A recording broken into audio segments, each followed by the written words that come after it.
पहिले बाजीराव पेशवे यांच्या शौर्याला अभिवादन करत महाराष्ट्र एनसीसी संचालनालयातर्फे शौर्य के कदम क्रांती की ओर या संकल्पनेवर आधारित सायकल मोहिमेचा प्रारंभ काल पुण्यामध्ये झाला। शनिवार वाडा इथे या मोहिमेला झेंडा दाखवण्यात आला। तसंच श्रीमंत बाजीराव पेशवे यांच्या शौर्याची माहिती देणारा एक माहितीपट आणि लघु नाटिका सादर करण्यात आली। एनसीसी महाराष्ट्राचे अतिरिक्त महासंचालक मेजर जनरल विवेक त्यागी यांनी उपस्थितांना मार्गदर्शन केलं। यावेळी अभिनेता विवान शाह यांनीही या मोहिमेबद्दल आनंद व्यक्त करत या मोहिमेबद्दल आपली प्रतिक्रिया व्यक्त केली आहे।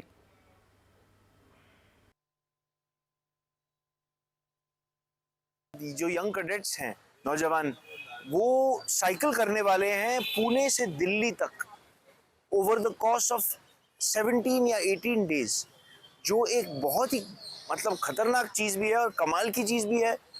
मुझे तो डर लगता होगा, अगर मुझे करना पड़ता तो मुझे काफ़ी डर लगता, और मैं इनकी बहादुरी को, उनकी स्टैमिना को, उनकी ताकत को बहुत ही सल्यूट करता हूँ, क्योंकि ये बहुत ही बड़ी चीज़ है to cycle all the way from Pune to Delhi.